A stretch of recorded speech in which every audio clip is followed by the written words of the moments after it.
30,000 ভোটত জিকিম যদি আপোনালোকৰ নিচিনা চিন্তাশীল ব্যক্তিবিলাকে গোলাঘাটত নতুন চিন্তাৰ সংযোজন ঘটাব বিচাৰে, নতুন চিন্তা কৰে, তেতিয়াহ'লে মই 30,000 ভোটত জিকিম।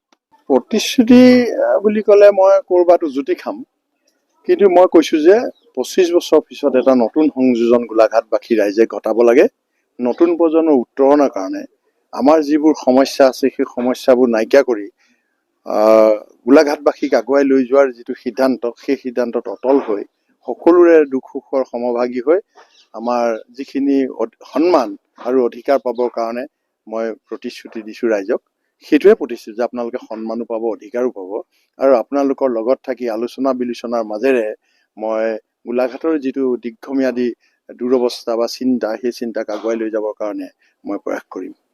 দেখা পোৱা গৈছে যে অজন্তা নেওগে বিভিন্ন ধৰণৰ আঁচনি চাওক, আঁচনি প্ৰত্যেক চৰকাৰে লয়। ইয়াৰ আগতে কংগ্ৰেছৰ দিনত 180টামান আঁচনি আছিলে, আইজনী বাইজনী মাইজনী আদৰণি কিবা বহু আছিল। 180টা আঁচনিয়ে কংগ্ৰেছক বচাব নোৱাৰিলে। এতিয়া বিজেপিৰ দিনত হিতাধিকাৰী আঁচনি কি ক'ব আপুনি, 10,000 টকীয়া আঁচনিটো, আৰু সেইটোক ভুৱাকে নাম দিছে উদ্যমিতা বুলি। কিহৰ উদ্যমিতা? কিহৰ উদ্যমতা আঁচনি এইটো? সেই আঁচনিটোক 10,000 টকা দি তেওঁলোকৰ ভোট বিচৰা আঁচনি। এইটো অৰুণোদয় এটা ভোট বিচৰা আঁচনি। ঘৰ দিছে, কংগ্ৰেছৰ দিনতো দেখিছিলে 75,000 টকা। তেতিয়া পইচাৰ মূল্যটো কম আছিল, আৰু এতিয়া পইচাৰ মূল্য বেছি হ'ল, 1,30,000 টকা। এনৰেগাৰ যোগেদি দিয়া 20,000 টকাটো তেওঁলোকে দালালে খাই পেলায়, সেইটো কোনো মানুহে নাপায়। 1,30,000 টকাত তেনেকুৱা ধৰণৰ 14 টকা ইটা, 32 টকা বালি চেফটিৰে, 600 টকা চিমেণ্টেৰে এটা ঘৰ বনাব পাৰে নেকি? 10 নম্বৰত ভাল, খুব সুন্দৰ। ৰাইজে এটা কৈছে যে আমাক এটা চেঞ্জ লাগে, পৰিত্ৰাণ লাগে বুলি কৈছে, পৰিৱৰ্তন নহয়। এইবাৰ মানুহক, অসমৰ মানুহক পৰিত্ৰাণ লাগে, মুক্তি লাগে বুলি কৈছে।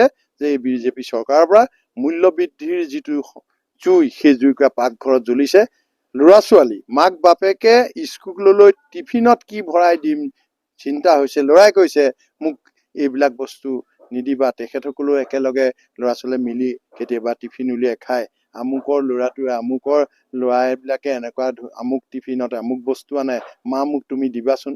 হাজিৰা কৰা মানুহটোৱে টিফিনত ভাল বস্তু কেনেকৈ ল'ৰালে দি পঠিয়াব, সেইটো এটা দুখীয়া মানুহবিলাকৰ ডাঙৰ প্ৰশ্ন হৈছে। সেইকাৰণে এই যে মূল্য বৃদ্ধিয়ে জুইয়ে ঘৰটো জ্বলাইছে, আলহী দুলহী আহিলে ভয় লগা হৈছে।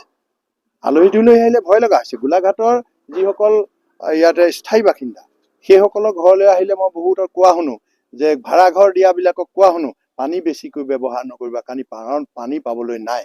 যিহেতু পানীয়ে প্ৰাণ, পানীয়েই প্ৰাণ, প্ৰাণৰ আমি কেনেকৈ নেওচা দিম, এই কথাটো ভাড়াঘৰত থকা মানুহসকলে, মালিকসকলে এটা কথাতেই উপনীত হৈছে যে আমি যিকোনো পানী বচাব লাগিব। এই পানীৰ যিটো অভাৱ গোলাঘাটীয়ে বহু দিনৰ পৰা পাইছে।